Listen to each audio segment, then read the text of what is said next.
சரி தம்பி, இவ்வளோ நேரம் நீங்க எல்லாம் சொல்லிட்டீங்க. உங்களுக்கு எங்ககிட்ட ஏதாச்சும் கேட்கணுமா? எங்களை பத்தி ஏதாச்சும் தெரிஞ்சுக்கணுமா? இல்ல அங்கிள். எனக்கு உங்கள பத்தி எல்லாமே தெரியும். பிரியா ஏற்கனவே எல்லாமே சொல்லியிருக்கா. வேற எதுவும் ஸ்பெசிஃபிக்கா தெரிஞ்சுக்கணும்லாம் இல்ல அங்கிள். இருந்தாலும் தம்பி, என்னன்னா என் பொண்ணு வந்து சிட்டிலே வளர்ந்துட்டா. இப்பதான் வந்து ஒரு 2 மாசமா தான் இங்க இருந்துகிட்டு இருக்கா.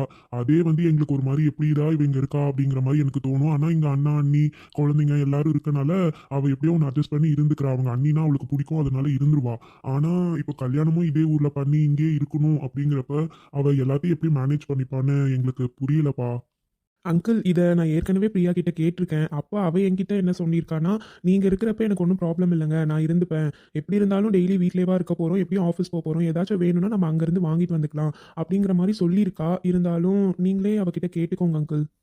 அப்பா கேட்குறாருல்லடி சொல்லு. எப்படி உன்னால் இங்கே இருக்க முடியுமா? இல்லை இப்போ நல்லா தான் இருக்கும் பிரியா இருக்கிறதுக்கு.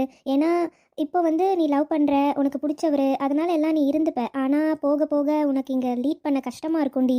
ஏன்னா நீ சிட்டியில் வந்து நினச்சா வெளியே போவேன், நினச்சா கேப் புக் பண்ணுவேன், நினச்சா அங்கே இங்கேன்னு போயிட்டுருப்ப. உனக்கு அது தெரியாது. ஆனால் இங்கே அந்த மாதிரி வசதி எதுவுமே இருக்காதுமா. நீ என்ன சொல்கிற? அம்மா எனக்கு அதெல்லாம் எந்த ப்ராப்ளமும் இல்லை. நான் எல்லாமே மேனேஜ் பண்ணிப்பேன். எப்படியும் அண்ணா அண்ணிலாம் இதே ஊரில் தானம்மா இருக்காங்க. பிரியா, உங்கள் அண்ணனோட வேலையை பற்றி உனக்கு நல்லா தெரியும். அவனுக்கு வந்து அடிக்கடி ட்ரான்ஸ்ஃபர் வரும். அவன் ஊர் ஊராக மாறிட்டு தான் இருப்பான். அப்படி பார்த்தா லைஃப் லாங் அவங்க இதே ஊரில் இருக்க போகிறதில்ல. அதனால தான் உன்னை கேட்குறேன், நீ மேனேஜ் பண்ணிப்பியா? உன்னால் முடியுமா? நீ நல்லா யோசிச்சு பதில் சொல்லு பிரியா. இப்போ சொல்லிட்டு அப்புறம் பின்னாடி வந்து என்கிட்ட அம்மா என்னால் அங்கே இருக்க முடியாது, என்னால் அதை சமாளிக்க முடியலன்னுலாம் வந்து நிற்கக்கூடாது. இல்லைம்மா, என்னால் மேனேஜ் பண்ணிக்க முடியும். கண்டிப்பாக என்னால் மேனேஜ் பண்ண முடியும். நான் பார்த்துக்கிறேம்மா. சரிப்பா தம்பி, எங்களால உடனே முடிவு சொல்ல முடியாது. நாங்க கொஞ்சம் எங்க ஃபேமிலியில டிஸ்கஸ் பண்றோம். பண்ணிட்டு உங்களுக்கு சொல்றோம். சரிங்களா? Okay uncle. நீங்க எவ்வளோ நாளும் டைம் எடுத்துக்கோங்க. எனக்கு ப்ராப்ளம் இல்ல. நான் வந்து இப்பவே கல்யாணம் பண்ணிக்கணும்னு கேட்கவே இல்லையே அங்கிள். என்னோட ஒய்ஃப்ன்னு வந்தா அது பிரியாவா தான் இருக்கணும்னு தான் எனக்கு ஆசை. அது எவ்வளோ நாள் ஆனாலும் நான் அவளுக்காக வெயிட் பண்ணுவேன் அங்கிள். நீங்க எவ்வளோ நாளும் டைம் எடுத்துக்கோங்க. உங்க இஷ்டம் அங்கிள்.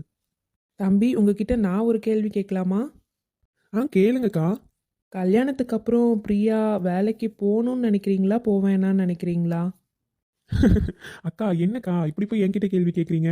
அது பிரியாவோட இஷ்டம்க்கா. அவளுக்கு போகணும்னு தோணுச்சுன்னா போகட்டும். வேணான்னு தோணுச்சுன்னா விடட்டும். இதுல நான் என்னக்கா பதில் சொல்ல முடியும்? அவளோட லைஃப் அவ தானக்கா.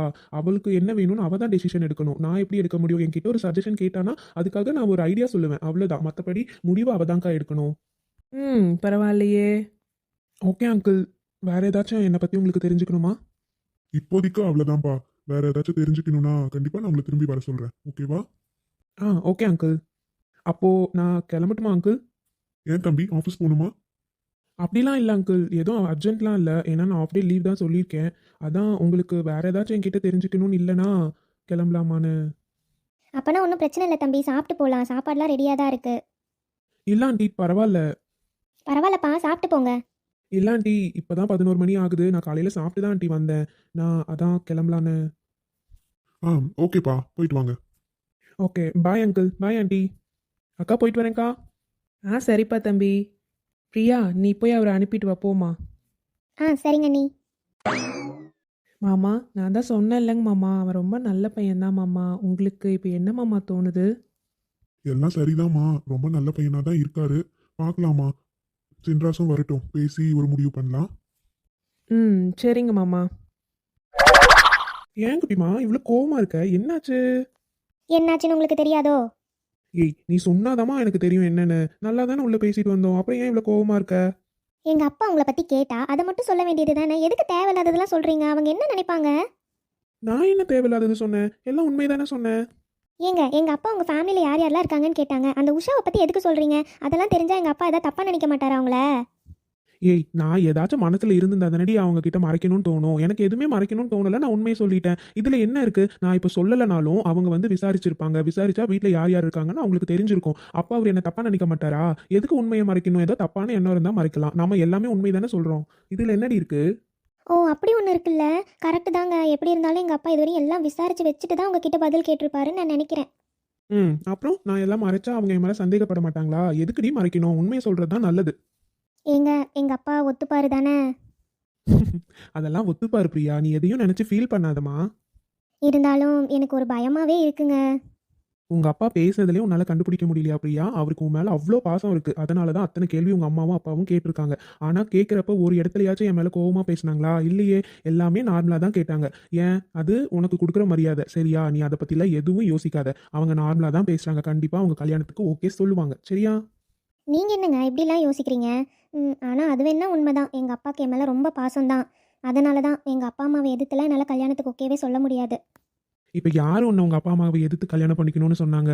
பிரியா, உனக்கே தெரியும் எனக்கும் அப்பா அம்மா இல்லை. அதனால் நம்ம அப்பா அம்மா ஸ்தானத்துல இருந்து கல்யாணம் 2 வீட்டில் பண்ணுறதும் உங்கள் அப்பா அம்மாவாக தான் இருப்பாங்க.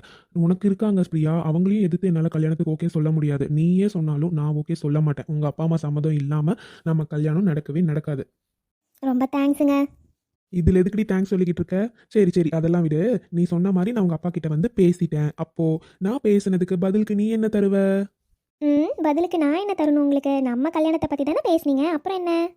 இருந்தாலும் எவ்வளோ தைரியத்தை வர வச்சுட்டு வந்து பேசுனேன்னு தெரியுமா? உள்ளுக்குள்ள ப்ளப்டப்னு அடிச்சதுடி. அது எனக்கு மட்டும்தான் தெரியும். ஆனால் வெளியே சிரிச்ச முகத்தோடையே இருக்க நான் மெயின்டைன் பண்ணது கஷ்டம் பாரு. அப்பா, எனக்கு மட்டும்தாண்டி தெரியும். அது எனக்கு நல்லா தெரிஞ்சது. எங்கள் அப்பா கேட்குற கேள்வி எல்லாத்துக்கும் சிரிச்சுக்கிட்டே பதில் சொன்னப்பயே நான் நினச்சேன், பாவம் ரொம்ப கஷ்டப்படுறாராட்டிருக்குன்னு. என்னை பார்த்தா என்ன உனக்கு சிரிப்பா இருக்கா? சரி போ. சரி சரி, அதெல்லாம் விடுங்க. ஆஃபீஸ்க்கு அப்போ இன்னைக்கு கிளம்புறீங்க தானே, இல்லையா? என்ன பண்ணலான்னு ஒரே யோசனையாக இருக்குது. கம்முன்னு ஆஃப் டே தானே, ஒர்க் ஃப்ரம் ஹோம் வாங்கிட்டுமா? உங்கள் ஆஃபீஸில் தான் ஒர்க் ஃப்ரம் ஹோம் தர மாட்டாங்களேங்க.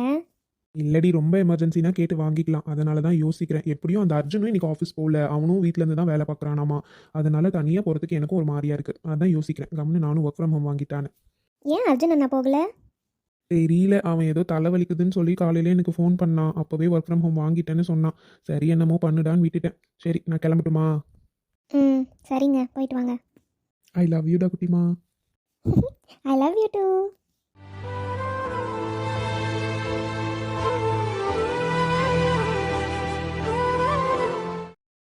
லக்ஷ்மி, கொஞ்சம் தண்ணி கொண்டு வாமா. இந்தாங்க மாமா. ஓ, அப்பா, நாக்கே வறண்டு போயிருந்துச்சுமா. தண்ணி குடிச்ச உடனே தான் நல்லா இருக்கு. இந்தாம்மா. மாமா, ஜோசியர்கிட்ட போயிட்டு வந்தீங்களே, என்ன சொன்னாங்க? நாள் எது குறித்து கொடுத்துருக்காங்களா மாமா? என்ன டேட் எது சொல்லியிருக்காங்க? ஜோசியர்கிட்ட போயிட்டு வந்தேன். அவர் என்ன சொல்றாருன்னா, இவர் 2 பேர் ஜாதகத்துக்கும் தை மாதம் வேண்டான்னு சொல்றாங்கம்மா. மாசி மாதம் கல்யாணம் பண்ணலாமா. மாசி மாசத்துல வந்து முதல்லயே ஒரு டேட் வருது. ஆனால் அது வந்து தேய்பிறை முகூர்த்தமாக இருக்கு. நாம வளர்பிறை முகூர்த்தத்தில் ஒன்று குறிச்சு கொடுங்கன்னு கேட்டால் மாசி 18ஆம் தேதி ஒன்று குறிச்சு கொடுத்துருக்காங்க. அப்புறம் அது வந்து என்னைக்கு வருதுன்னா, இங்கிலீஷ் மாதத்தில் மார்ச் 2 சனி ஞாயிற்றுக்கிழமையே வருதுமா. அதனால ஞாயிற்றுக்கிழமையே பரவாயில்லையோன்னு எனக்கும் தோணுது. நம்ம சொந்தங்கள்லாம் வந்துருவாங்கல்ல ஞாயிற்றுக்கிழமைனா. அதுக்கு அடுத்த நாளும் ஒரு முகூர்த்தம் இருக்குது திங்கக்கிழமை. ஆனால் ஞாயிற்றுக்கிழமை இவங்க 2 பேருக்கும் இன்னும் நல்லா இருக்கும் அப்படிங்கிற மாதிரி சொல்கிறாங்க. அதான் என்ன பண்ணுறதுன்னு இன்னும் யோசிக்கல. அம்மா கிட்டேயும் பேசணும். பரவாயில்ல தான் மாமா. என்னைக்கு நல்ல முகூர்த்தம் இருக்கோ அப்பயே கல்யாணம் பண்ணிக்கலாம். தேய்பிரையிலலாம் பண்ண வேணாம் மாமா, நம்ம வளர்பிறை முகூர்த்தத்திலே பண்ணிக்கலாம். என்ன இன்னும் ஒரே மாதம் தானே இருக்குது, இதில் போயிட்டு என்ன இருக்குது? ஆமாம் லக்ஷ்மி, எனக்குமே அதே தான் தோணுது. சரி, பார்க்கலாம். மாமா, அப்புறம் உங்கள் மாமா கிட்ட ஃபோன் பண்ணி சொல்லிட்டீங்களா? அவங்க கிட்ட சொல்லலைன்னா எதை நினச்சிக்க போகிறாங்க, சொல்லிடுங்க. சொல்லணும் லக்ஷ்மி. முதல்ல டேட்டு இன்னும் முடிவு பண்ணல. மாமா கிட்டேயும் கேட்டு தானே முடிவு பண்ணணும். பேசிக்கலாம். இப்போ தானே வந்திருக்கேன். ஒரு 10 நிமிஷம் ஆகட்டும். கொஞ்சம் ரெஸ்ட் எடுத்துட்டு பேசுகிறேன். சரிங்க மாமா, அப்படியே இந்த சோஃபாலே கால் நீட்டி பாடுங்க. நான் போய் ஏதாச்சும் காஃபி போட்டுட்டு வரேன். சரி லக்ஷ்மி. அப்பா, கொஞ்சம் குறுக்கு சாச்சாதான் நல்லா இருக்கு. இவ்வளோ நேரம் அங்கே உட்காந்துட்டு நின்றுட்டே இருந்தது முடியல. கொஞ்ச நேரம் தூங்கி எந்திரிச்சாதான் நல்லா இருக்கும். மாமா கிட்ட வேற ஃபோன் பண்ணி சொல்லணும். என்ன சொல்லுவாருன்னு தெரியலையே. அன்னைக்கு நல்லா தான் பேசி அனுப்புனாங்க. சரி, முடிவு பண்ணிட்டு சொல்லிக்கலாம். ராதிகா கிட்ட சொல்லணும். அவகிட்ட சொன்னா அவளும் ஏதாச்சும் ஒரு ஐடியா கொடுப்பா எந்த நாளில் பண்ணலான்னு. ராதிகாக்கும் மாமாக்கும் ஃபோன் பண்ணணும். முதல்ல கொஞ்ச நேரம் தூங்கி எந்திரிச்சு தான் பண்ணணும். செந்திலுக்கு வேற ஃபோன் பண்ணணும்னு நினச்சேன். இன்னைக்கு தென்னந்தோப்புல வேற தேங்காய் ஏற்ற வராங்க. சொன்ன நேத்தே என்னாச்சுன்னு கேட்கணும்னு நினச்சேன், மறந்துட்டேனே. இன்னும் அர்ஜுன் கிட்டேயும் அனு கிட்ட கூட நம்ம இந்த மாதிரி ஜாதகம் பார்க்க போகிறது எதுவுமே சொல்லாமல் இருக்கோம்.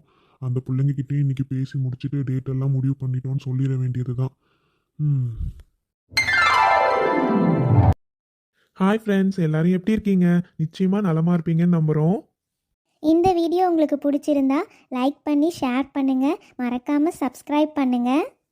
இந்த வீடியோ பற்றின கருத்துக்களை மறக்காமல் கமெண்ட்டில் சொல்லுங்கள். நெக்ஸ்ட் வீடியோவில் நாங்கள் உங்களை பார்க்க வரோம். Bye, பாய் friends. ஃப்ரெண்ட்ஸ்.